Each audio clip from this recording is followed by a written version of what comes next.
Good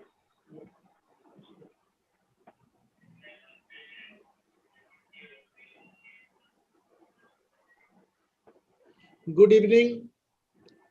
A warm wishes for the Dashara Puja already, past 2 days before. So everybody enjoyed Dashara and Durga Puja. So I welcome you all to our 22nd webinar series of ORTS. As you know, ORTS is nothing but it's a ophthalmology residence teaching series, mostly concentrated on the junior residents and of course fellows also. Different aspects of ocular diagnosis and management. And today's we have got a very interesting topic. It's corneal and scleral tear, workup, investigation, management. Last week we had post-segment trauma by none other than Dr. Subhadra Jalali. Today's speaker is Dr. Umang Mathur. And this is my team, myself, Dr. Patnaik and Dr. Ashok Nanda. And of course, our speaker, today's dynamic speaker, Dr. Umang Mathur. So he's a well-known figure in our country and also outside. So to tell few words about him, he's the executive director at the Dr. Sropes Eye Hospital, New Delhi. He did his fellowship in residency in ophthalmology in cornea and anterior segment from LBPI, Hyderabad. He has been associated with Dr. Sropes Eye Hospital for over 20 years and contributed to the turnaround of the hospital. And he is involved in developing and implementing quality and sustainable eye care systems at this institution. Besides his cornea, cataract, and LASIK surgery practice, he has interest in community ophthalmology. Really, it's a very interesting thing. And because he has got a lot of community ophthalmology work and developing human resource for the eye care. And a great accomplishment, I would say that he performed cataract surgery on the former president of India, Dr.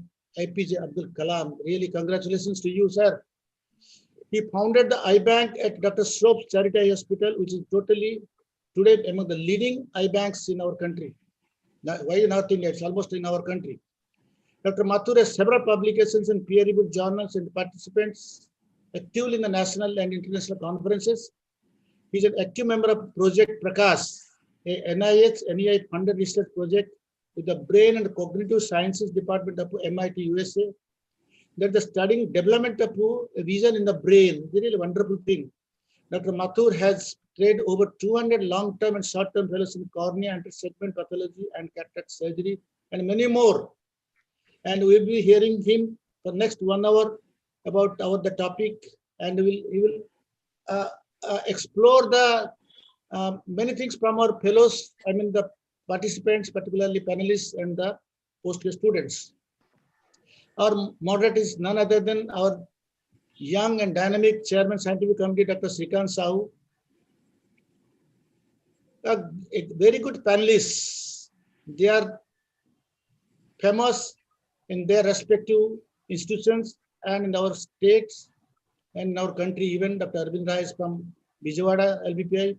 Dr. Devi Ashira Das from Agrawal Eye Institute, Cuttack. Dr. Suchita Parija, Head of Department of Ophthalmology, All India Institute of Medical Sciences, Bhubaneswar, and Dr. Sputi, Senior Consultant in Cornea and Refractive Surgery at LBPI, Bhubaneswar. And of course, everything becomes complete if we have postgrad students. And today, our dynamic postgrad students are Dr. Samitinja Kulkarni, Dr. Sikruti Jana, Dr. Amrita, Dr. Swami Purohit, Dr. Anjali, and Dr. Dinesh. So, with these few words, I introduce the speaker to all of you, and I request the speaker to keep engage the postgrad students, ask questions, and also clear their doubts in between, so that it becomes a very interactive session. Now it's over to my fellow colleague, Dr. Sabyasachi Patnaik.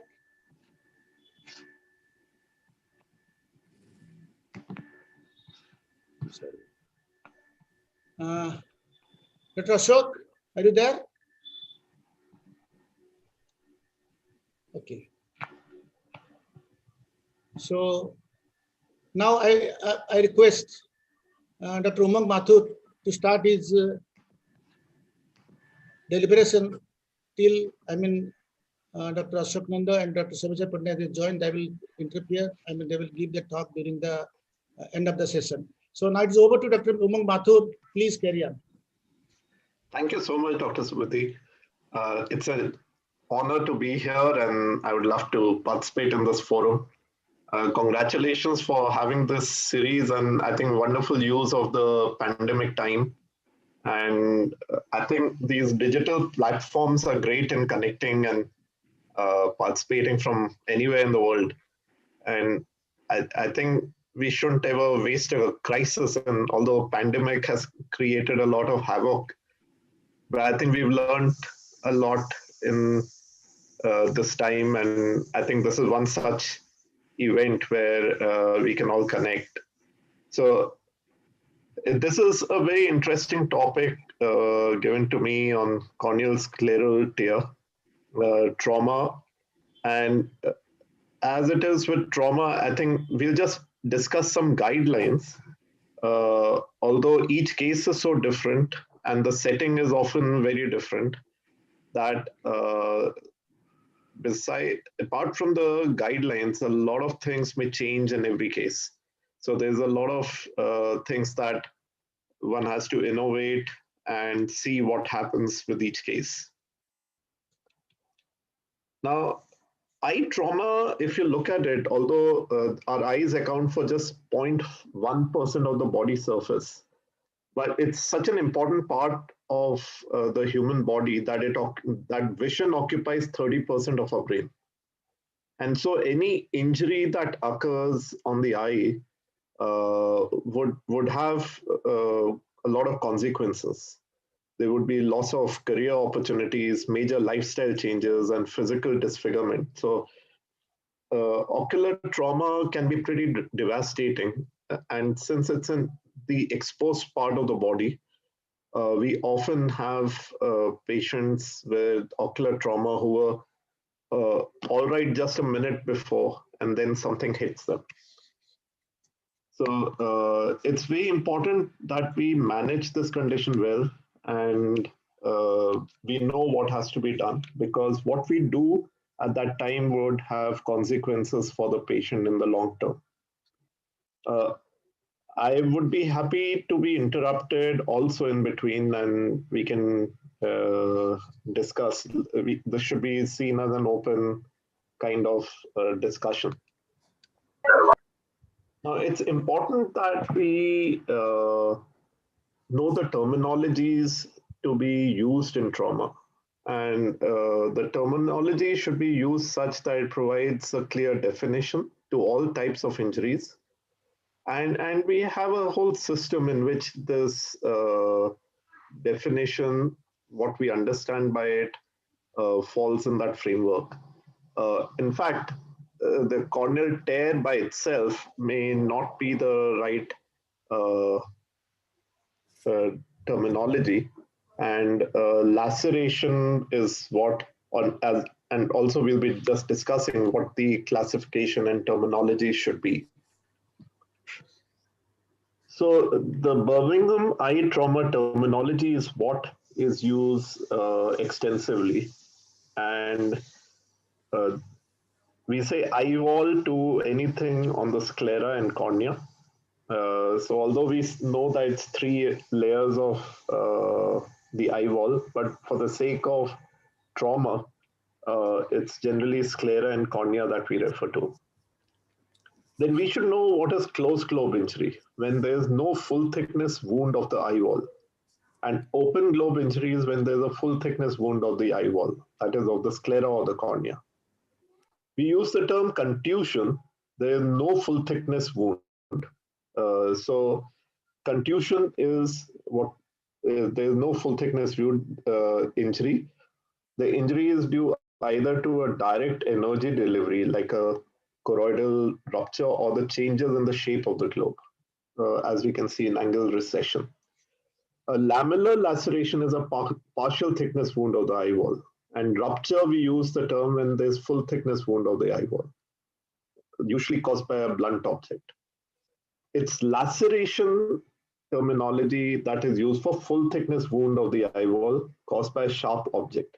And this would largely be what we'll be discussing today. And penetrating injury when there's an entrance wound. If more than one wound is present, then each must have been caused by a different agent. And retained foreign objects are technically a penetrating injury, but grouped separately because of different clinical implications. And differentiating from a penetrating would be a perforating injury, where the entrance and exit wounds, both wounds are caused by the same agent. Right, so open globe, closed globe injuries are important as terminology, and we should know when to use laceration and a rupture. So the Birmingham eye trauma terminology says that injury could be closed globe or open globe. If it is a closed globe, it would be either a contusion or a lamellar laceration. An open globe injury would be either a laceration caused by a penetrating injury, intraocular foreign body, or a perforating injury. Perforating, as we just discussed, is where there's an entry and an exit wound. Or it could be a rupture. Rupture could be because of a blunt trauma where the globe ruptures and opens up.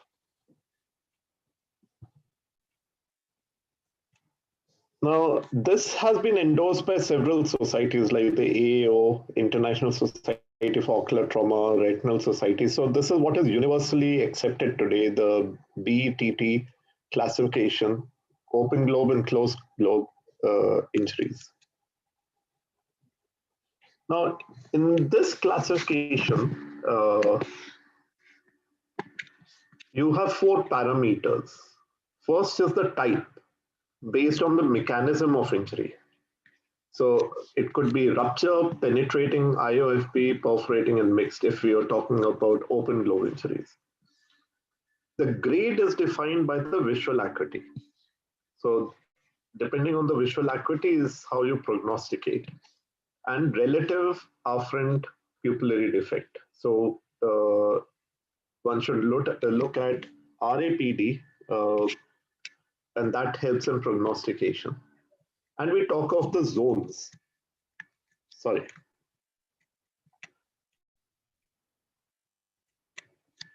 Now, zones are divided as if in an open globe injury, if the injury is confined to the cornea and limbus as zone 1.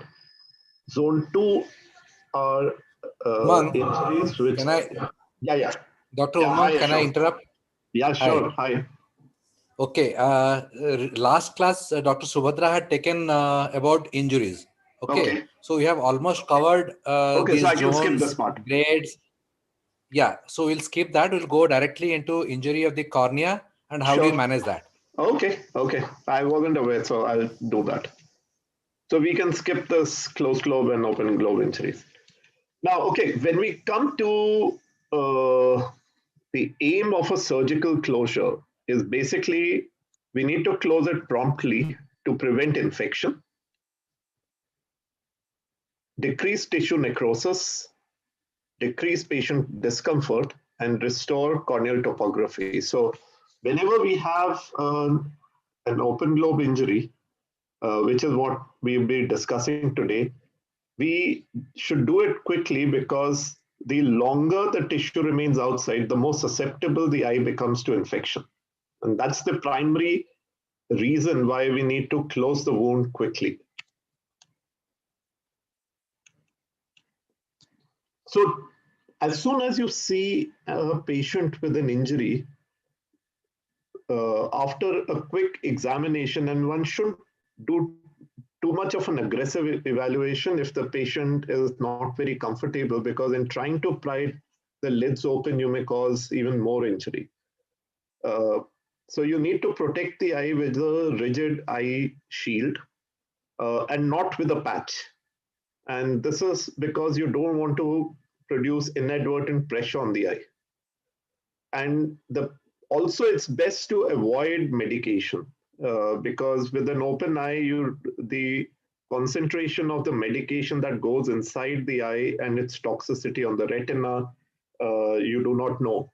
So it's generally prudent not to use too much of medication when the eye is open. Now, sometimes you may like to assess what is happening. So whether one should do a B scan, X-ray, or a CT scan to see the extent of the injury, or if there's an intraocular foreign body, you want to sometimes assess the B scan for any of the posterior segment pathologies so that you could prognosticate. But quite frankly, it's best not to do. The most important thing when you see an open globe injury is to do the primary repair. It is not important to do all this assessment, waste time, and also sometimes have undue pressure on the eye.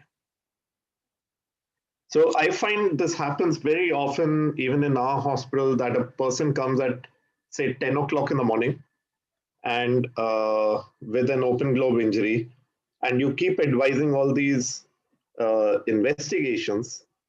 Nobody in the OR is aware that there is a trauma patient outside, and then the patient comes up at 5 o'clock in the evening, and then there's nobody wanting to do that case, nobody wanting to give anesthesia, and you delay often that person who comes at 10 o'clock that the surgery gets done the next day. So I feel that first and foremost, even if there's an intraocular foreign body, it doesn't matter. If there is a retinal detachment, doesn't matter. If there's a vitreous hemorrhage, it doesn't matter. What we have to do is do the primary repair first, close the wound, and all this can be done subsequently. This should be actually done the next day after the repair has been done. So don't waste time in getting all these investigations done. You, of course, have to discuss with the patient and prognosticate, but it's important that you do the primary repair first. And what should be the timing of the surgery? So it should be closed as soon as possible, as soon as the operating room allows, because the delay will cause risk of infection and expulsive hemorrhage. Of course, you have to look at if it has to be done under general anesthesia. You have to look at nil orally. You have to look at logistics of getting anesthesia. But the idea is that as soon as possible, it should be done. Of course, it doesn't really mean that if you get a patient at 12 midnight that you have to do it at 1 a.m. You can possibly do it in the morning, but then don't wait for the whole list to finish that day and don't take it up at 6 in the evening. Try to get this patient in on the list as early as possible. Anesthesia is preferably, it's best done under general anesthesia for most of the perforating injuries. One may give retrobulbar, peribulbar anesthesia in some small corneal tears, but it's generally not recommended as it will cause an increase in intraocular pressure and extrusion of intraocular contents. But in a case where GA is not possible or it's difficult, then what can be done is that you first give a facial block, like an O'Brien's block. You don't allow the patient to squeeze. So when you give a facial block, the patient loses the ability to squeeze his lids. And then you could give a retrobulbar anesthesia of something like 2 to 3 cc, and so that the intraocular pressure does not increase. A peribulbar is generally, you give about 6 to 8 cc, which may cause more pressure. But ideally, it should be general anesthesia. So through these steps, I'll try to show what one could do. So most of the times when you have a corneal laceration, you will have an iris prolapse with it. And there would be an area that the chamber has formed because the iris prolapse is plugging the leak. So at a location where the chamber is formed, it's best, before you touch the iris, it's best to make a sight put. And through the side port, then you can inject some viscoelastic.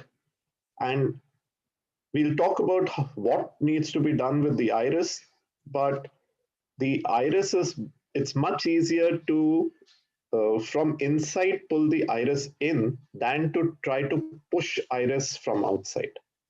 We'll have a little discussion on whether it should be reposited or upsized subsequently. So this side port incision is actually very useful for instrumentation, viscoelastic, forming the chamber, manipulating the iris, and it's best to be made right up in the beginning when there is a little chamber, because as soon as you'll start suturing or you'll remove the iris, your chamber will collapse. Instead of an iris repositor, I like the second instrument, the rod kind of instrument that we use with a Y on one side of the phaco. And that kind of a rod is easier to go through a side port incision to separate. You could even use a cannula, hydro cannula or a visco cannula, a cannula to remove the iris from the wound. And then you need to get your landmark. And limbus is a very good landmark to know what your anatomy is like. And so the first suture should be placed at the limbus, and that helps you to delineate and oppose the tissues of the two sides at the right location. So the first suture should be always placed at the limbus. And then the sutures, one tends to avoid right in the visual axis if one can. And you take longer bites and tighter bites in the periphery and shorter bites in the center. And that helps in maintaining the topography of the cornea. Of course, it's easier said than done because oftentimes the wound is ragged and edematous. But ideally, you take longer bites in the periphery and shorter bites as you come towards the center.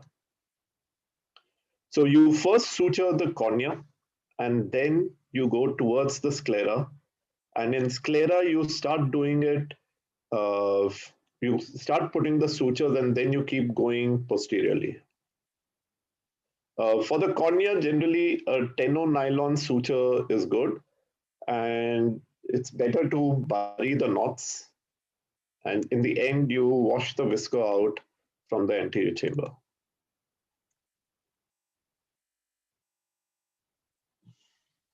So you basically put your first suture at the limbus, and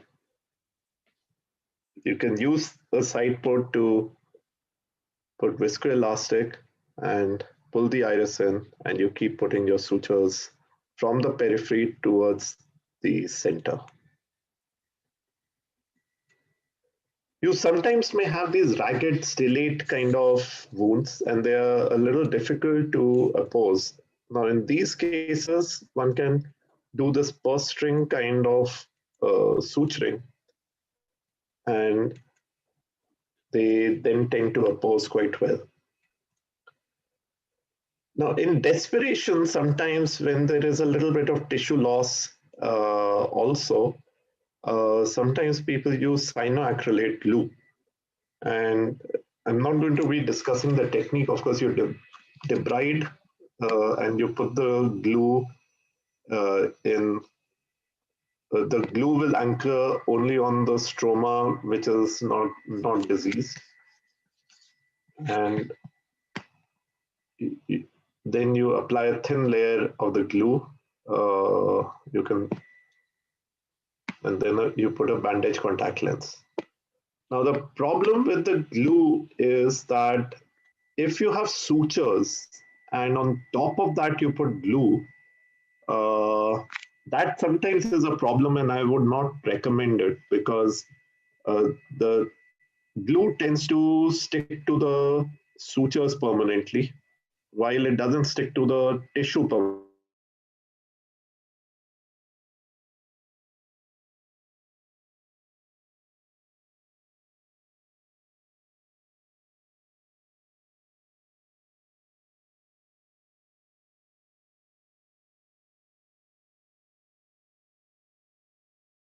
one should try to avoid because together they don't do too well. So if one has to, you have to plan if there's tissue loss and you want to use glue, then kind of trauma, oftentimes you may have scleral trauma only or a corneal scleral lacerations.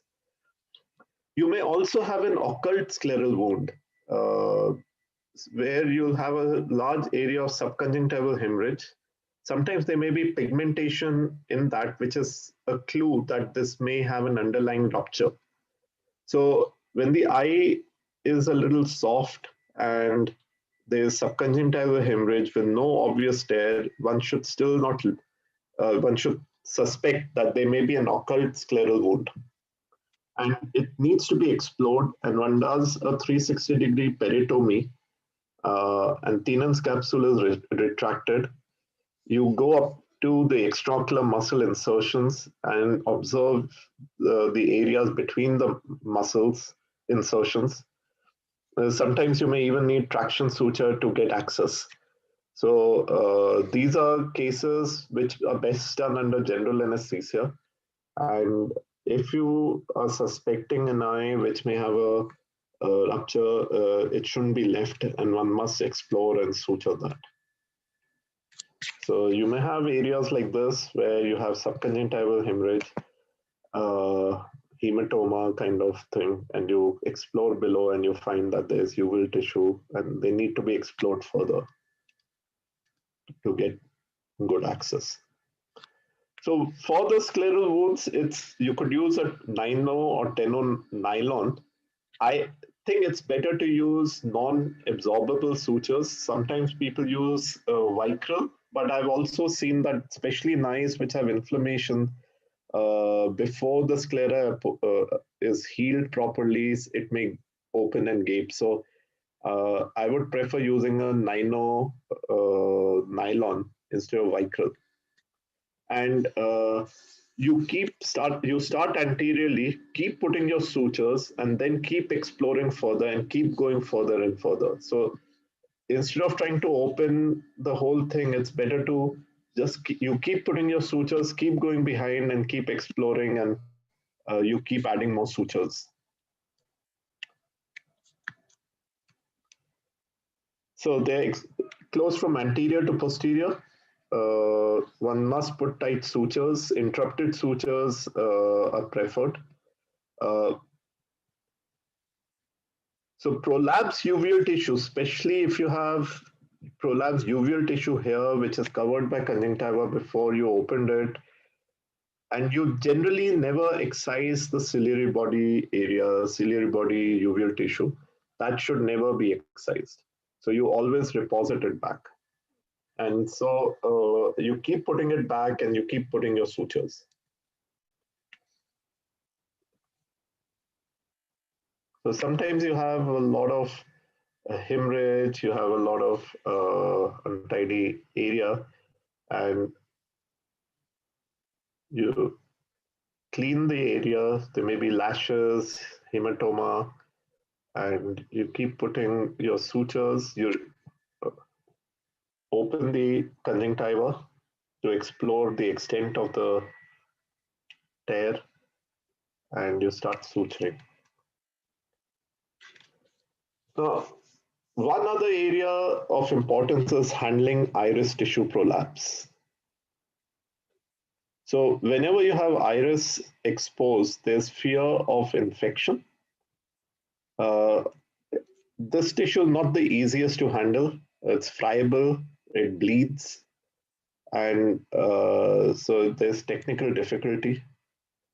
Uveal tissue, which is incarcerated in the wound, is at risk of sympathetic ophthalmia, the fellow eye. And so one should never leave wound incarcerated in the wound. Now, conventionally, we all have been told that if a wound is longer than 24 hours, then that exposed iris causes exceptional risk of introducing infection in the eye, and so should be removed. It should be excised. Now, this 24-hour period today, with the modern surgical techniques, with the kind of drugs and antibiotics and steroids that are available, is getting questioned. And in today's time, one must try to preserve tissue and not be so dogmatic about this whole 24-hour period. So examine each. This was a patient we operated just last week who came with this iris prolapse of about 3 days old. And at the face of it, it looked like a discolored iris on the surface. And we discussed, we made a side port and put some visco inside. And when we were examining, we found that this was covered by a thin layer of conjunctiva. And once we started removing the conjunctiva, the iris tissue below appeared very healthy. There was no hint of infection. It wasn't discolored.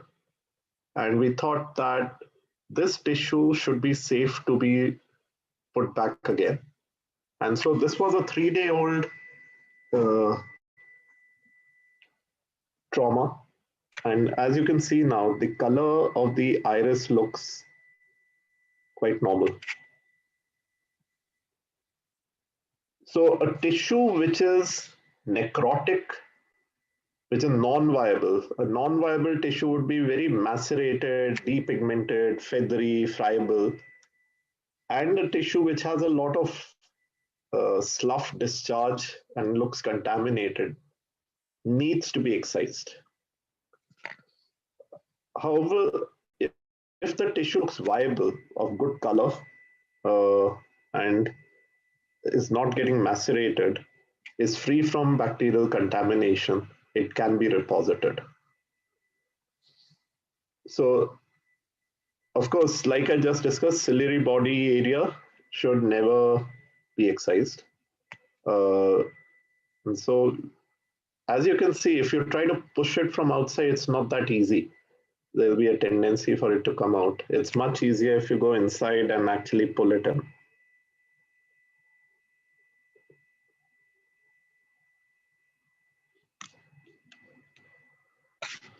So in today's time, maximum iris preservation is the goal for cosmesis and to minimize glare by preserving pupillary function. Traction should be minimized and suturing of the defect should be done. And if you're removing iris tissue, you should always culture it so you get a head start in case there's an infection, you know what the bacteria is. So reposit, as I just discussed, iris which is viable, free from epithelial overgrowth, free from bacterial contamination. Prior antibiotic irrigation may prevent endophthalmitis. And today's time, we also like to give intracameral antibiotic at the end of the surgery. That also probably prevents endophthalmitis. And so with today's time, it is not always necessary to have this 24-hour deadline. And I think each case needs to be examined. You examine the tissue for infection, contamination, viability, and then decide whether that tissue needs to be reposited or should be excised. I won't touch too much about this beyond the scope, but very often anterior segment trauma may be associated with traumatic cataract. And so you have a corneal tear and you want to see whether the lens is still in the eye. Sometimes it can get extruded out. You want to see, is the anterior lens capsule ruptured or is it intact? And that determines whether you need to tackle the lens in the same while you're doing the repair. Is the lens cataractous? And if it is, would it impair visualization of the retina? Do you suspect posterior lens capsule injury? Is the lens swollen? Is the lens subluxated? Is it associated with vitreous? And in children, should posterior capsulotomy or anterior vitrectomy be also performed in case you have to tackle it? And what should be the timing of the IOL implantation? So these are different questions that come. And I'm not trying to answer them in the presentation, but if there are questions, we could definitely have discussions on this. So there's always this question whether you should do a primary cataract removal or a secondary cataract removal. And the advantage of removing in the primary setting is that it allows you to examine the posterior segment. Also, if it's a ruptured cataract, it could cause inflammation, which can be prevented to some extent when you remove the lens. You could have an IOP spike because of the lens protein leak. And of course, it allows early rehabilitation of the patient, especially if it's a child and amblyopia prevention is the goal. The disadvantage is that oftentimes you're totally out of control of the eye during the time you're doing your primary repair. There could also be a risk of choroidal hemorrhage because it's an open globe. So tackling the cataract in the same setting can be a bit of a risk. The surgery by itself will induce inflammation. Also, this requires an experienced surgeon, and as often would happen at 9 in the evening, you may often not have the most experienced surgeon there to handle the cataract. So that sometimes can be a bother.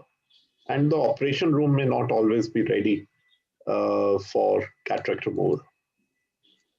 So a cataract should be removed in the primary setting if you have a ruptured cataract with all the lens fragments and cortex that is in the anterior chamber behind.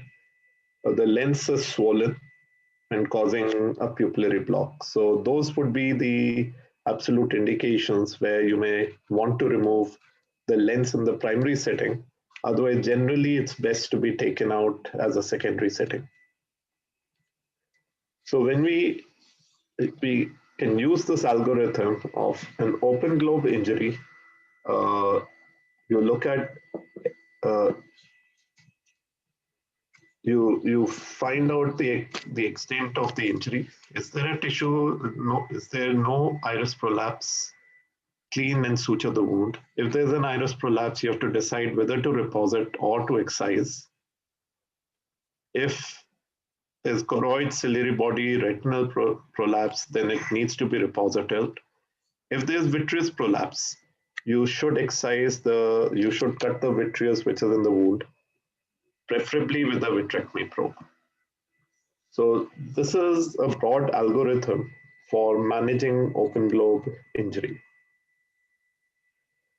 So lastly, I think it's not enough to just manage the eye. One has to manage the patient. The final visual outcome often remains in doubt for weeks or even months, and the physician should encourage the patient not to give up hope unless the eye is permanently damaged.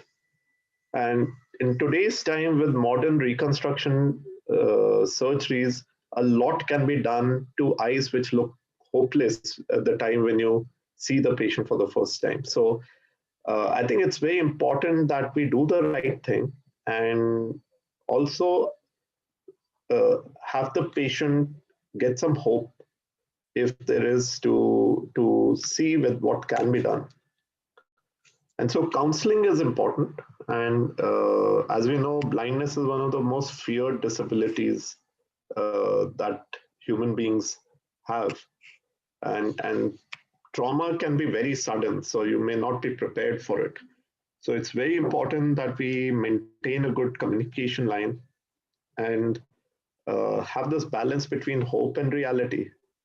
Because without reasonable measure of compassion and empathy, the patient can go into depression and unnecessary anxiety. Of course, one has to be realistic as well and not give unnecessary hope. But it's important that the patient remains in good humor and So it's important that we learn how to communicate with the patient when we see a patient of trauma. So, there's that initial presentation, you estimate the severity, prognosticate, take consent. Once you've done the primary repair, after that is when you do further diagnostics, and then you discuss potential complications, infection. The patient may require secondary surgeries, including enucleation, and for that, there may be revision of goals. You may now want to just, you've preserved the eyeball. Now you may be talking about vision. You may be talking about surgeries like retinal detachments, and there may be need for reconstructive surgery. So it's important to use the right phrases as remotely possible, probable, unlikely, because you have to convey the right thing to the patient, which doesn't cause too much of anxiety leading to depression, but at the same time, they need to be balanced with what the reality is. Lastly, I think it's not enough to just do your surgical bit. I think it's important that you help them in rehabilitation. Even if both eyes are PL negative, it's your job to guide them as to the next steps. We as ophthalmologists fail to do our duty when we do not guide them as to where the rehabilitation services are available, who could guide them on the navigation, doing day-to-day functions, how do they cook, how do they navigate, how do they learn JAWS and computers, how do they make themselves useful, or it could be low vision aids, or it could be RGP contact lenses. It's very important that we don't finish our treatment just by doing that surgery without helping the patient get back to normal life. I hope some of you would have read the article that we recently written in, I think, the August issue of IGO, as a ready reckoner for ophthalmologists on where rehabilitation services are available. And you should guide people, all the patients on how to get back to a normal life with or without vision. Thank you. And I'll be happy to take questions.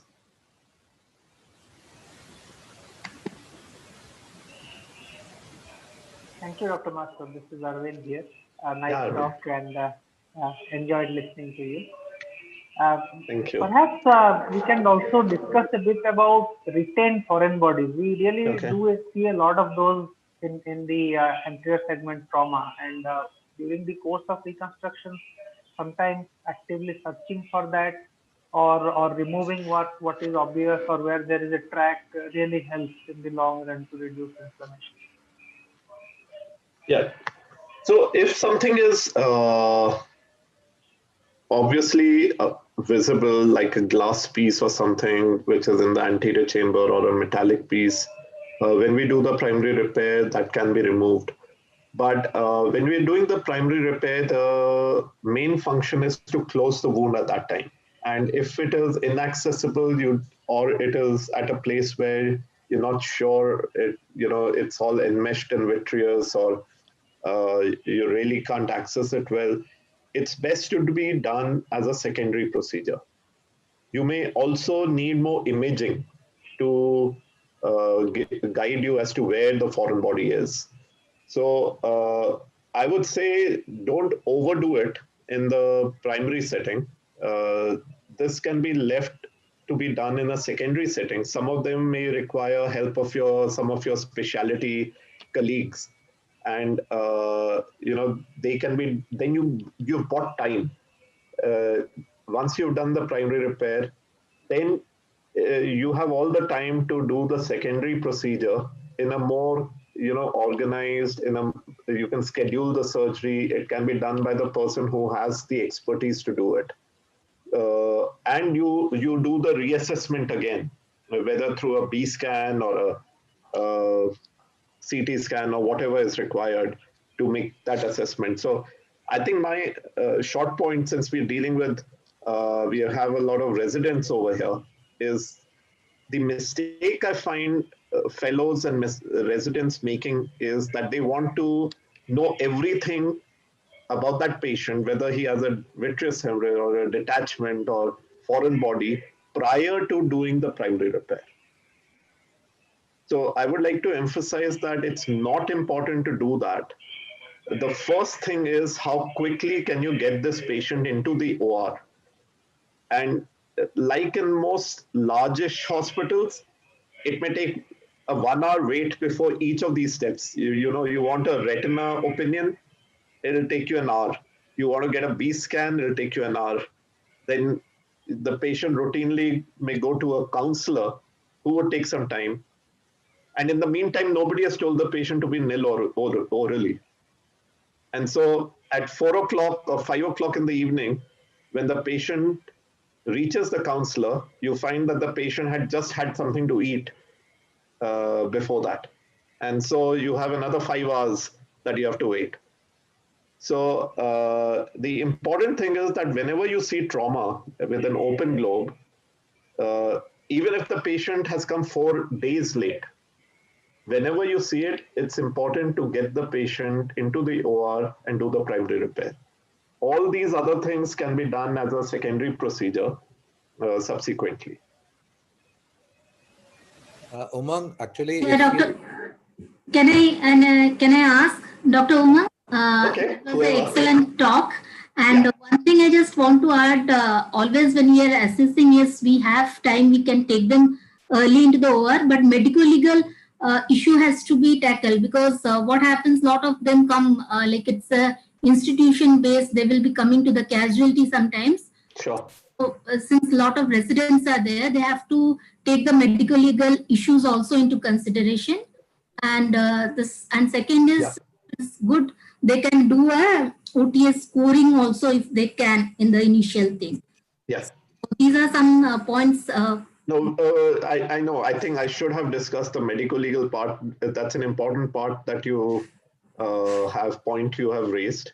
I think one must know, and every institution should have a process of how a medical legal, like in the government system, of course, this is quite well set. You have the casualty ward, and there itself, a lot of this process happens.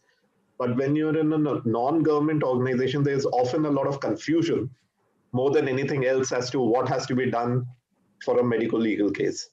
And so each institution should formulate their own policy on, you should have the forms where you have to fill in the details, which includes a lot of patient identity and the police complaint and how to inform the police. And a lot of trauma cases need to have a medical legal, because you may be it could be only an eye injury and not other injuries. So that's a very important point, that medical legal cases, most of these cases would be, and you have to inform and take all the precautions for that. Very important point. Normally, we do, most of the institutes as well as in the government sector, they have the medical legal registers, and there is a set protocol for doing that. And it's also important from the, I would say, in the holistic way of managing that, these needs to be documented, and prior prognosis also explained. I think I completely agree with you that the possible, probable, likely, that as the goals get revised, it's very important to communicate, because sometimes patients actually latch on to the words that they want to hear, and then not necessarily what the surgeon is trying to communicate. Right. In fact, just before coming today itself, I mean, it wasn't a trauma, but it was a patient of therapeutic keratoplasty with endophthalmitis. And I think we had operated on a Saturday, and on Sunday morning, my fellow was talking to me on the phone, which the patient heard. And he still remembers every word that he said. And so it's what you're saying is very right. Patients latch on to every word not just every word, I think even your body language. And so it's important to communicate properly. Yeah, Ashok, you had a question. Yeah, I was saying that we sometimes get... Sorry, a lot of post-grad students try to ask some questions to post-grad students. Let them Yeah. So while the students ask, maybe Ashok, you, and then we'll take a... Finish up. Yeah. I just wanted to ask an important question which I had faced a couple of times, where you get a patient with an impacted foreign body and it's a full penetrating injury in the cornea. Yeah. So there, what happens is when you take up the patient in the OT and you remove it, there's an opening which doesn't close even with suture. Yeah. It is difficult to close with a glue, and it is difficult to suture it. So then it becomes a little tricky. What do you do? Especially glass foreign bodies which have been there for about a couple of days, and you take it out, then it is...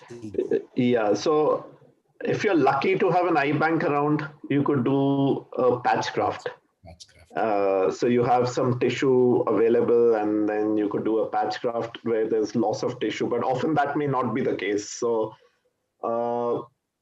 if it's, sometimes you could innovate with the glue, that you take a little drape and you put it in, and then you put glue over it. Or sometimes you could use heel-on as a scaffold inside, and over that, with or without a drape, that you would apply glue.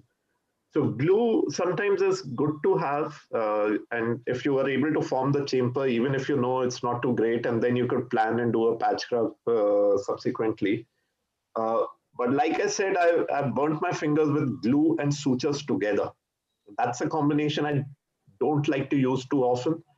Out of desperation, in the middle of the night, you sometimes do it. But glue and sutures, I've found, generally don't do too well. So make sure what kind of procedure you want to do. But together, they don't do too well. And the other question that you... Dr. Nanda, if I can just interrupt. So there are also two more ways where you can manage if you do not have an access to an eye bank. One is you can take the help of a BCL. So you can, if it's a small 2 to 3 millimeter, a gap that you are seeing, you can use a BCL, you can refine it, and with the help of a glue, you can put it over it and then place a BCL. That's a temporary thing. And the second technique is you can take the help of a Tenon's patch graft. Yeah. So if you definitely... In fact, Tenon's works very well. Tenon's works very well. I think even better than any of the drapes and BCL, because that can actually be left longer. Yeah, you can just have to put a figure of take tenons from the patient's own tenons and try to fill in the gap, and then place a figure of 8 suture on top of it, which should include the healthy cornea. So it will be, it works very well. And even in OCT also, if you see follow-up OCTs also, it gets integrated very well and will give a good support. Yeah. So can I come? Yes. Can I come in? Yeah. Yeah, hi. I would differ on going for a primary patch, because there are other modalities, and sometimes we do patch these patients overnight. Sometimes an overnight patching also helps form the anterior chamber. I would prefer to give maybe a Tenon's patch, or maybe just a BCL if it is just holding. And then overnight patching sometimes makes things look better, slightly better on the next day. So I would slightly refrain from putting on. So I think, like what happens with trauma, is that each case is so different. It depends on how much of opening you have. Is there a melt of the tissue? If there's thermal injury with it, is it a clean cut with a glass? How much of tissue loss you've had? I think a lot of these things, yes, we can. These are all different modalities that you need to have depending on what kind of a case you have. Because unlike a cataract, which is probably quite standardized as a technique to manage, trauma, every case would be very, very different. You've got to have all these different things available to help you take care of the patient. But you're right in saying that we usually would not use a patch graft as the primary management. But there would be times when there is a lot of tissue loss that you may need to do it. In case we are going for a primary patch graft, I think pre-operatively, most of these patients, we know that we might need a primary patch graft. Sure. So it's very important to take a consent there, because you're putting a graft, a corneal graft on that patient. And the second point, because the residents are there, sometimes you are the point of first contact, and then the patient comes over to us. So it's very important to highlight to the patient that they might need repeat surgeries. Sometimes a repair may look very small, but that can go into endophthalmitis. Sometimes a repair may look very big, but he may do pretty well for that matter. So it's very important to primarily counsel the patient that he might need future surgeries. I think that's very important document there. I totally agree with you, madam.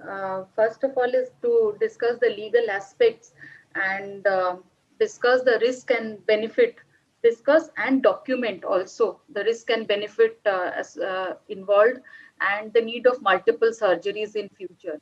But at the same time, whenever we are discussing all these, we should be also sensitive. Sometimes the mother of a kid, they break down. So we should be very sensitive in choosing our words, and but at the same time also tell them about the prognosis straightforward. Maybe not maybe in front of the patient, but we should be true to the attenders about the goal and what should be their expectations from the surgery. And definitely the need for multiple surgeries, because many of them, especially children, they have to be put under EUAs, and even for a suture removal also, some of them may need lens aspiration and IOL in a later sitting. Some of them may need a corneal graft after. So it is very important to discuss in detail about and document as well. So this will help us. We never know who will turn hostile in future. So it is better to document everything in the case patient. Can I make a point here? Most of the times when we approach a case of trauma or we need to do a repair, in those patients, sometimes we have already given up in our own minds. So I think it's very important to approach the patient with the right mind, that we are there to give our best to the patient. And sometimes in our ORs, we get a different set for repair. So it's called a repair set. So we should make sure that those, since most of the times, even the residents are being allowed to do repairs.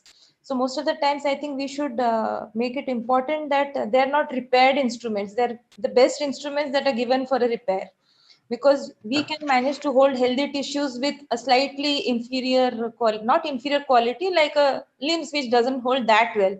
But if you're given a repaired instrument for doing the repair, it makes the life hell of the operating surgeon. I think that's very important, that before you go into doing a repair, make sure that the set of instruments is correct.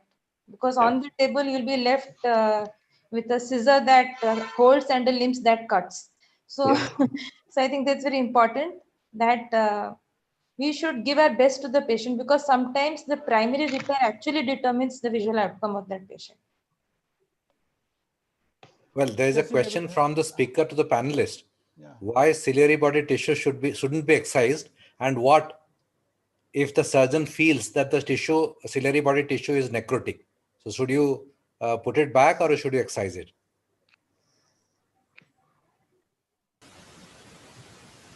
Devi, your opinion.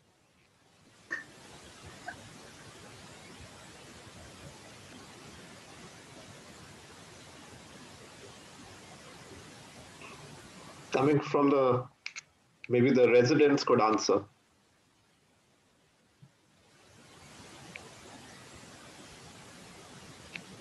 Can you answer? I sent him my answer. Yeah.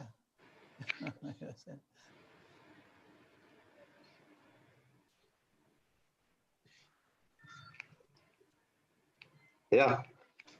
I haven't received here. Yeah, I've sent you my answer. Why don't you repeat it now then? Yeah, it can cause cyclodialysis. Yeah, and of course the Increased bleed, inflammation. bleed And also is rare going child. to phthisis, it'll go into phthisis and sympathetic ophthalmitis. So all these problems that you would have. Yes. So generally, and you'll usually find that this area, whenever it opens up, it does get covered by conjunctiva. It's not that very often that you'll have that area very seriously infected. So it is recommended that we do not excise, because if you excise that area, in any case, the eye will go into phthisis and the risk of sympathetic ophthalmitis. So it's best to be put back. Why don't you ask the question, Mr. Dr. Samit? Why don't you ask? You can ask that question. Dr. Samitanjay. Yes. Are you able to hear me? Yeah, you can ask the question. Yeah. Yes, yes. So what should be the time interval between the primary surgery Yeah, so your question is and what's the the subsequent surgery required? Yes. How to assess that, considering the your question is what should be the time difference between the primary and the subsequent surgery if the patient requires a subsequent surgery. So if it is the subsequent surgery is for endophthalmitis, then of course it needs to be done ASAP. If it is a cataract surgery, then if the lens is not ruptured and if it's a planned surgery, one would like to wait for the inflammation to come down. Sometimes if one can wait further for suture removal so that you can get your topography and your keratometry right, you could even wait longer, up to say between 6 weeks to 3 months, so that you have things controlled. So I think there's no right answer. If it's a retinal detachment, you will need to fix it. So if you're sure that your wound has not leaking and it's reasonably secure and the surgeon feels that they could go in and operate and do a VR surgery with the visibility they have, because sometimes the cornea may look terrible on day one, but the edema over a period of time comes down and your view improves. So you may like to wait for 2 weeks to see how the patient is responding with steroids and the edema comes down. So I think depending on what is the problem and how quickly that needs to get fixed, you will take up the patient, and also depending on how the intraocular pressure is and how the edema is and how quiet and inflamed the eye is. All these factors would determine what your next steps. So I would say there's no straightforward answer to it. It would depend on the pathology. It would depend on how urgent the subsequent surgery is and how quiet or inflamed your eye is to take up another procedure. We have a question from Dr. One more thing also, Umang, that age is important. Like if it is children, how early you will be taking up. And basically, if it's a corneal tear and we see that already the anterior capsule is ruptured, so how early we can take for visual rehabilitation to prevent amblyopia. So along with that, we have to also look at the amblyogenic or not amblyogenic. So how early, less than 3 years or more than, that also has to be taken into consideration. Correct. We have a one question I wanted to ask Sucheta madam, because she's a ophthalmologist. So one is like for adult people, we remove all sutures at 3 months, and after that we do an A scan and go for a secondary IOL if needed. But what is your cutoff time for suture removal in children? Do you remove it early or do you wait till 3 months till, like in adults?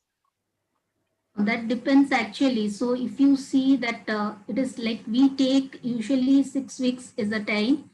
So if you see that it is a child who is really amblyogenic, 2 years, 3 years, unilateral cataract, you have seen the cataract is still there. And if you you can very well find out the IOL, if the topography is not very much distorted, and you can still have a IOL power, which you can do. Or if you think that the cataract, it is very much cataractogenic, then it is best to remove the cataract, and then you can plan a secondary IOL afterwards. That is the thing. But the thing is, if it is a very bad, the cornea is very bad and you see a lot of laceration, then we have to wait for some time before we can take up.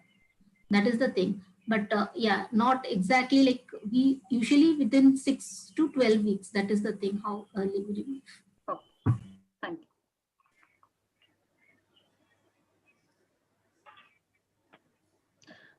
you. Let us ask the postgrad students some few questions. Let them ask us some questions. So one by one, you can ask. Dr. Shikruti, would you like to ask some question? Yeah. Sir, do we ever suture a partial thickness wound, or we should always wait for it to self-seal?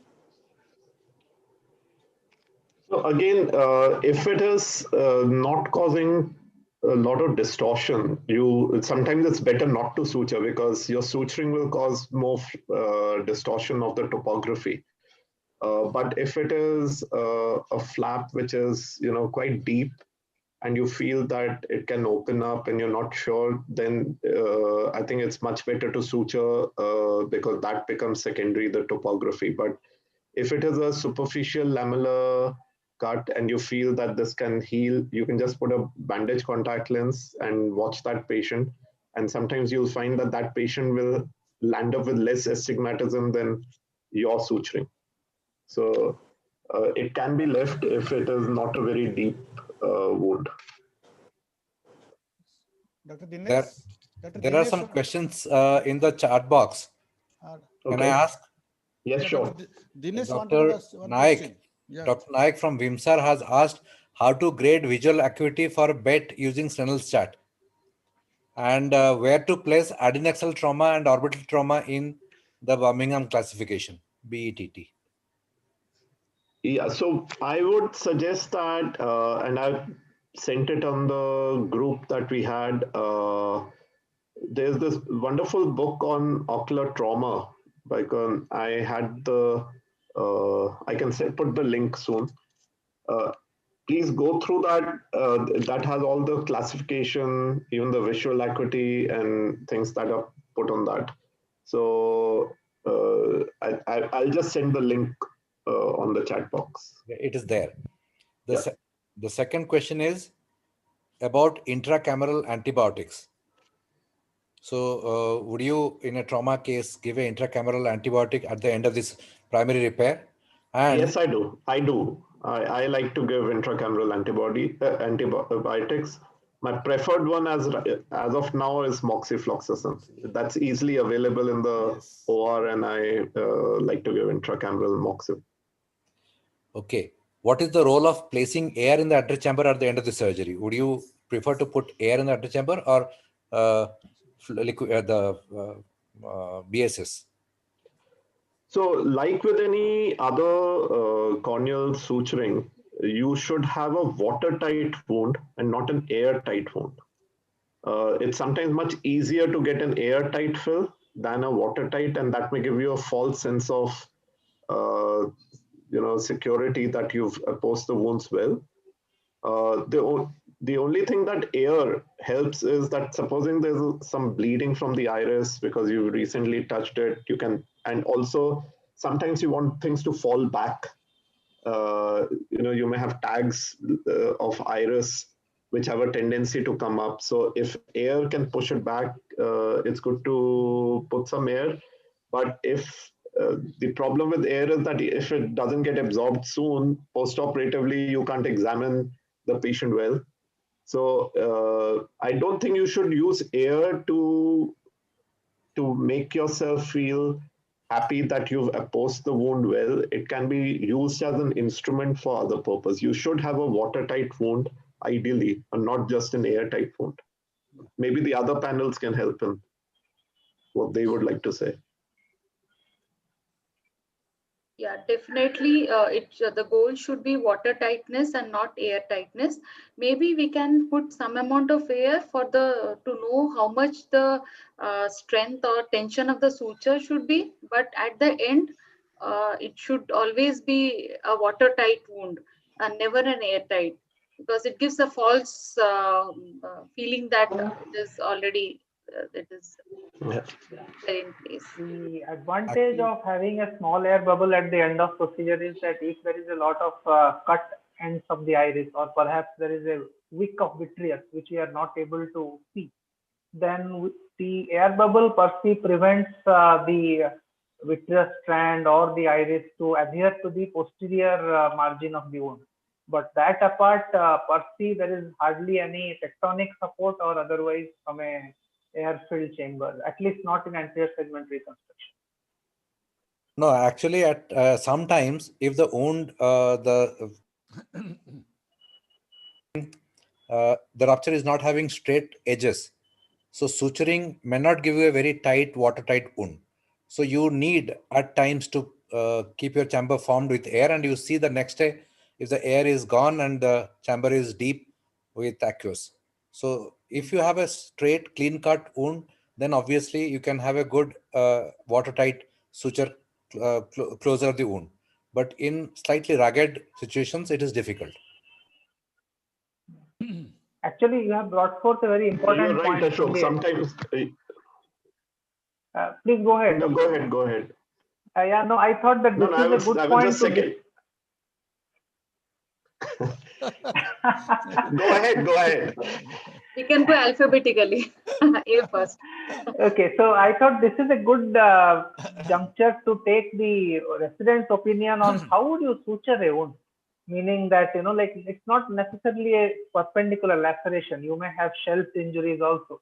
How should you place the wound? How should you hold the needle, tenonylon needle, and what should be the direction in which your suture should pass? What should be your configuration of the posterior wound margin? These are some of the things that you should really, you know, like not only learn the theory but also try to discuss. And this is a good opportunity to do that. Great. Good. What would happen if your posterior wound starts to be gaping? So let one of the What is the depth in which the tissue should answer this. oppose? Yeah. When should you titrate your wound? Should you lock or not lock your suture? Yes, one of the residents, please come forward, answer this. Hello, am I audible? Yeah, yes, Yeah. please, carry on. Yeah, in case of a perpendicular wound, I will try to make sure that I'm passing the equal depth of 90% on either side, and equal length should be there to avoid any overriding or a posterior margin gap. But in case of an oblique, like more oftenly we get an oblique kind of shapes, like shelved margins. So our focus should be on the posterior margin to be intact rather than on an anterior margin. And if we focus on the anterior margin, it will be like overriding will be there. If we follow the same concept of equal depth and equal distance of length on the either side of the margin, so the anterior margin will try to override. So if you focus on the posterior margin, this thing, like there will be the pass, one pass will be near to the anterior margin, while the other pass will be away from the anterior margin. But if we see posteriorly, the margin will be intact and the wound will be more intact. Yeah, good answer, Dinesh. I think the only thing is that when you take the posterior bite in a shelf laceration, you should take it equidistant from the posterior aspect of the wound, as opposed to the perpendicular laceration when you take equidistant from the anterior aspect of the wound. And always aim for a epithelium to epithelium apposition. That's the ideal that you should. And when you put the suture, make sure you ensure that the zones of compression overlap. Zones of compression are rhomboid shaped areas of compression forces that come into play once your suture is placed in the wound, and the area of the zone of compression is equal to the length of the suture, meaning that the longer the length of the suture, the larger is the zone of compression. But then it also flattens the cornea more. So these are some of the things that you should take into account, and that's why when Dr. Umang was discussing the row Hayes principle, the smaller bites are placed at the apex of the cornea, so that you do not want to flatten it. Okay. Dr. Umang, you are saying something. We interrupted you. No, I was just seconding what Ashok was saying on the air bit. That sometimes in a ragged wound, you may have a small wetting of the wound and you don't know how many more sutures you apply. So when you put air and then patch the eye overnight, you find your apposition has happened and the leak is not happening. So air sometimes is useful. I wouldn't say that you shouldn't use air at all. Sometimes for those kind of wound, as Ashok was mentioning, it's useful to avoid that kind of sweat that sometimes you have at the end of the surgery. Now, one more suturing, how close it should be to the wound, or how much away from the wound. While suturing, sometimes people make mistakes. They particularly residents, they make mistakes. How long should be the wound, and what will be the gap between the two sutures? I think that's what Arvind was trying to explain. Yeah. Generally, so the one other principle is that the distance between the sutures should be equal to the length of the suture bite. That if you are taking very short bites, you may need to be closer to each other. If you're taking longer bites, you can be further away. So that kind of thing. And you take longer bites in the periphery and you take shorter bites as you come closer.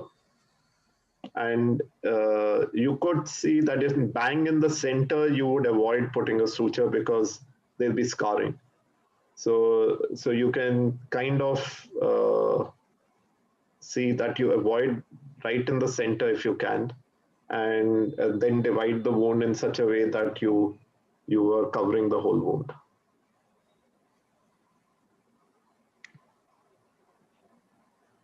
Yeah. So some student is asking. So Dr. Somi wanted some question. Dr. Somi. Oh, yes, sir. Yeah. Good evening, sir. Good evening. Carry on. Yeah. Yeah, sir, I actually wanted to, I wanted my doubt to be cleared regarding what exactly is a watertight wound and what is an airtight wound. I mean, So at the end of the surgery, when you think you've sutured enough and you've replaced the visco and then you try to form the anterior chamber, maybe through a side port, and you then check whether the anterior chamber is holding that fluid and there shouldn't be any leak from the wound.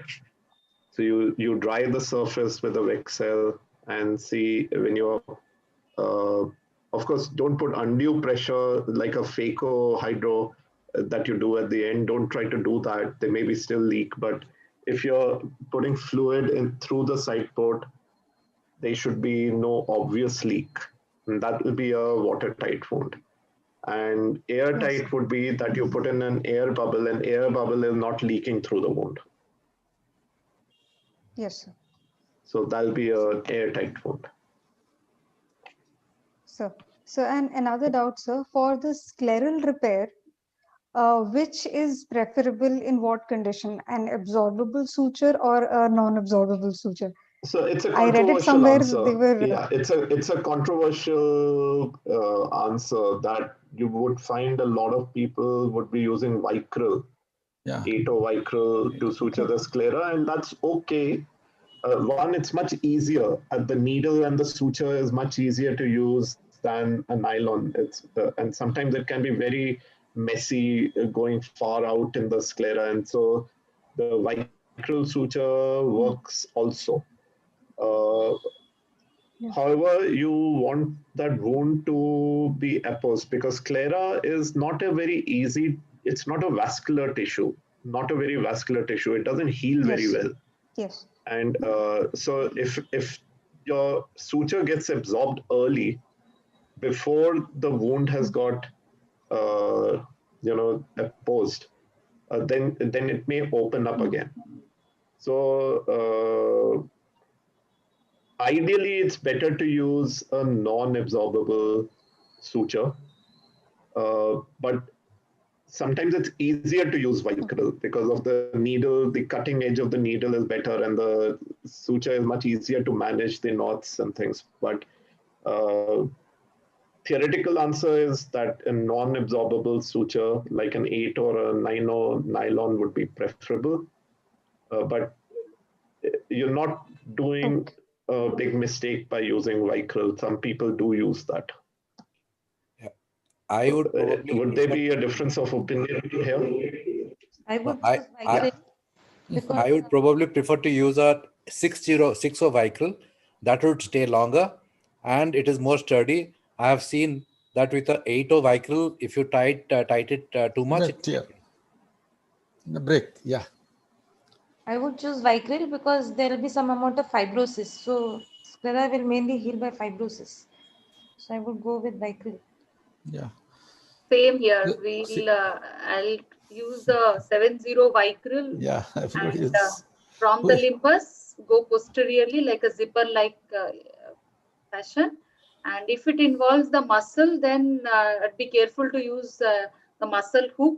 And if it is disinserted also, put it back. So, again, this is taken care by our retina faculties. We do have a scope in our institute. But otherwise also, some of the corneal tears which are not very posterior, we manage on our own by the help of 7/0 vicryl sutures. So till now, it has worked well for us. Great. Ashok, any other questions? So can I ask? Oh, yeah, please carry on. How do we deal with hyphema? Do we really deal with it directly first year or just how do we deal with hyphema? So first you have to grade hyphema. So in my opinion, I would probably decide to aspirate out the hyphema if it is more than 50 to 60%. If it is less than 50%, then obviously it is a conservative approach with anti-glaucoma medications and short-acting mydriatics and steroid, of course. I'm talking about a blunt trauma. Obviously, I don't expect a hyphema in a perforated or a open glove injury. It will anyway get cleaned up. So I think in what happens I think the kind of case you're talking of in an open glove injury, you sometimes don't know what you're dealing with inside. You don't know whether it's blood, you don't know whether it's vitreous, you don't know whether it's iris, it's retina, or what it is. And in those cases, it's best not to mess around too much. Just close the wound. And do all this subsequently. When in the post-op period, you do an ultrasound and you understand where it is, and maybe some blood gets absorbed. But if you go inside, say with your Simco, or you go with your cutter and try to remove it, you don't know what you're dealing with. Sometimes you just can't tell that whether it's a blood clot or it's some uveal tissue or it's vitreous. Some of the bad cases you really can't tell. So I would resist the temptation in trying to clean up everything and basically avoid things incarcerated in my wound. That is something I would like to remove everything which is getting incarcerated in my wound, but not try to do too much. Yeah, even I would go with that. If I see any hyphema which precludes any other view, then I wouldn't want to go in. Even if an hyphema where I can see the rest of the anterior segment details, unless there is a specific history about a foreign body, maybe a foreign body could be lying just beneath the hyphema, which is say about 1/5 or 1/4 of the anterior chamber. Maybe in those cases I might want, otherwise I wouldn't want to touch the hyphema. But in the case of a closed globe injury where you have a total Globe is different, chamber, not an open globe. We are talking about open globe injuries. Yeah. Yeah.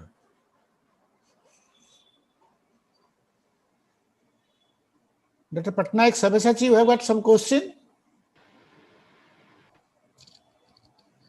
Dr. Sabyasachi. Yes, Dr. Sucheta, you want to... Yes, sir. Can I ask one question, sir? Okay. What happens if we have a lid laceration along with Yes. corneal laceration in cases of dog bites? Sometimes they come. So what to do in those cases? There is a lot of controversy regarding this issue. So we go ahead to do a primary repair as such or anything. Can you just focus some light on it? I can't say I have much experience in it. But it's a good question. I can't really say I have any experience in it. Any of the panelists maybe can answer. Actually, in a dog bite, you have to repair the glove first, then go and repair the periorbita. Okay, and following that, you can obviously take the precautions for rabies, whatever is to be done, injections and all that stuff, along with higher antibiotics, because dog bites have a lot of potential to get infected. No, but sometimes in road accidents, you get multiple injuries, In the road accident also, you get a lot of lead lacerations and sclerocorneal tear extending from one end to other end, and sometimes extended to sclera. It's really very difficult, and people come after, 1 day, 2 days, 3 days like this. In case of a multiple, injuries involving multiple zones, so the first thing would be a corneal scleral repair, followed by an oculoplasty repair. So that can be done in the same sitting if you have facilities available. And it can be done. We often do it. Our cornea people and retina people, first they do the globe part, and then the adnexa part is done by the plastic people. In cases of dog bites, especially like immunoglobulins have to be injected at the site of the injury. So those rabies immunoglobulins are there, anti-rabies immunoglobulin that can be given at the various sites. It can be given with the help of a 1 cc tuberculin syringe. So that can be incorporated during the surgery, especially in case of children. When you're taking somebody under general anesthesia, it is better to finish off that part as early as possible in the same sitting.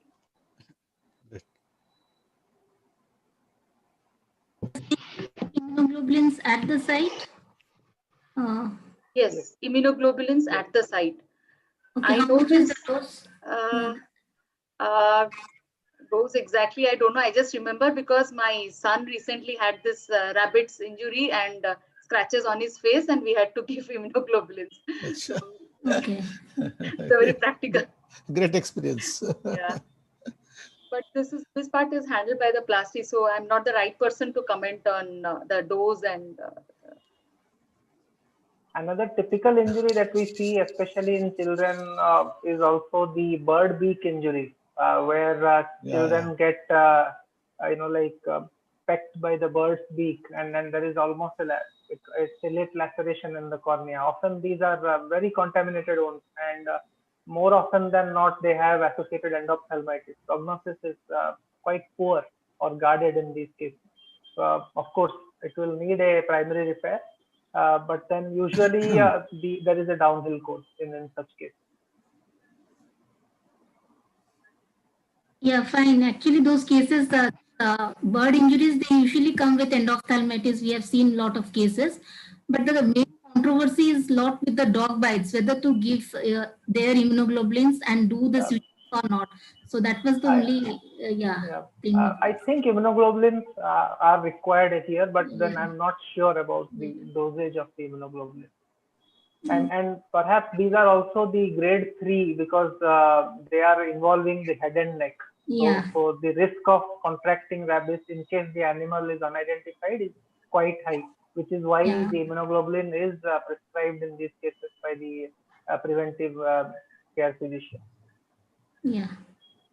And one thing I would like to also mention that since we are deferring topical drops in before the repair, so one good thing would be to give tetanus toxoid and also start systemic antibiotics in case there is a delay. Sometimes these patients, they come late in the night or maybe at the end of the day. So, and the procedure cannot be done in the same on the same day. So just to start a systemic antibiotic and patch, I mean not patch, but put a shield so that it doesn't cause any further trauma. And at the same time, give a dose of tetanus toxoid also. Actually, all cases of road traffic accidents with polytrauma, when they come and also with multiple injuries in other parts also, they usually receive a dose of tetanus and also antibiotics. Still we are, when we are holding on to do which surgery first, whether to take the, at the same sitting with the polytrauma cases. So that's fine, taken off. So that has to be. I've got a question. Is a small 1 to 2 millimeter corneal trauma, the iris knuckle has come out and the wound is sealed, and the patient comes after 3 or 4 days or 5 days. What to do? Small knuckle of iris is in the corneal wound and the cornea is sealed. The interchambers is already formed. Now patient comes after 5 to 7 days. If it is epithelialized, again the decision changes. After 5 days, the patient is reported because already it is sealed. So if it is sealed and epithelialized, perhaps it's an adherent leukoma, that is an evolution. Yeah, that's true. So leave it as such, or it will, because it has given us a lot of corneal astigmatism. I would prefer exploring and suturing if required. Yes. Even if it is temporarily formed, the anterior chamber, but any further trauma may actually cause gaping. So better is to explore it and repair it, and especially when it is involving in the visual axis. And so I actually recount a very similar experience of a bird beak injury. Fortunately, the bird beak injury was partial thickness or on part of the laceration, and it was about a 5 millimeter laceration involving just the edge of the pupillary margin. In a 5-year, yeah. Just a second. I think Umang has some personal work to do. So I think before we continue discussion, let us tell goodbye to Umang and thank him, and then we'll continue with our discussion. Right. Thank you, Dr. Umangji. It's a nice. No, thank you so much. Sorry, I have another call. Yeah, please carry on. We enjoyed your talk, and we'll be seeing you very often. Thank you very much. Thank you so much. Thank you for the great discussions. In fact, some of these things I have really not seen bird beak injuries and dog bites in my practice. So very interesting discussions over here. So thank you for the opportunity. I hope it was useful. Thank you. Thank you. Thank you. Thank you, Dr. Umang. Good night. Good night. Yeah, please go ahead now. Yeah. So just similar to what we were discussing, there was a injury with a partial iris prolapse, partial because the wound was of partial thickness, and at the close to the visual axis it was full thickness, and there was a small knuckle of iris which was epithelialized, and this was a 5-year-old female patient. Now the dilemma here is that should we go ahead, reposit the iris, or and then suture it, but then the trade-off is that here once we put the sutures, we are going to put the suture knots or the suture tracks in the visual axis. And the other thought was that let us leave it alone because it is epithelialized and the wound doesn't appear to be contaminated at this point of time. So because the chamber was well formed and there was just a thin sliver of iris that was stuck to the posterior iris margin with a small knuckle outside, which was well epithelialized, we decided to manage it conservatively. 3 months post procedure, the unaided visual acuity was 2060 improving to 2030, 618 to 69 with glasses. So this was one favorable outcome, but then yes, there is a chance that one can have more astigmatism also.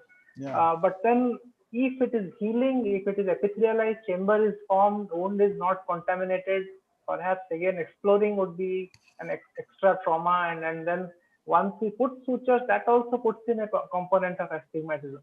So astigmatism certainly is there, and it can always develop. So it's always a balance between both wound healing versus wound repair. So there's a question by Dr. Sabyasachi Patna. We could not join because he came to the viewers link. So he has asked the residents, has any resident any experience of repair of corneal scleral injury? What was the problem they encountered? So residents, please come forward. There are two residents, they have not answered anything. Dr. Amrita and Dr. Anjali, are you there?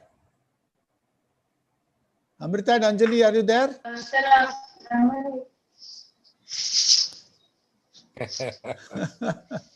Yeah, Amrita is there. Yeah. So have you any experience of suturing a wound, corneal scleral wound? Dr. Sikruti, do you have? Okay. So that means we are not giving enough opportunities. Yeah. No, but they would really repair the wounds, very often. And now in the COVID period, they are only repairing the wounds in the medical colleges at least, even. Okay. So I think it's time to bye. Yeah. So, yeah. Now you give the vote of thanks. It was a nice discussion. So yeah, I really appreciate all of us actively participating in a discussion which was of interest to all of us and to segment trauma. Arvind, Shruti, and Devi, Suchata. Thank you. Thank you all. Subudh sir, thank you. And next Thursday, I think if it is possible, we would probably go ahead with the same this thing which you are doing on screen. But probably by tomorrow morning, I'll confirm that to you. And if not, I think we'll do a retrospective analysis. My suggestion. So we'll invite all the head of the departments, the medical colleges, and some postgraduate students. Let them come in the common Zoom. Let us discuss how we can modify and improve. Yeah. What are the outcome of these programs and how can modify it, and whether what their suggestions. We'll invite all the head of the department. If the squint, is not confirmed, so I think we can do that. Okay. So we'll go that. Sir, Sinuvia is the sponsor. Yeah, sponsor. So give the. So thank you, Sinuvia people. Okay. Okay. Thank you all. Thank you all. Opportunity. Good night, sir. Thank you, sir. Okay. Good night. Thank you. Bye. Thank you. Bye.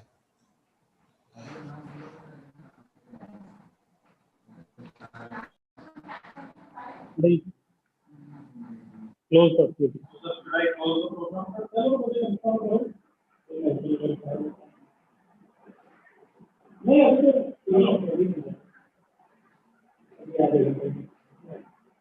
Huh?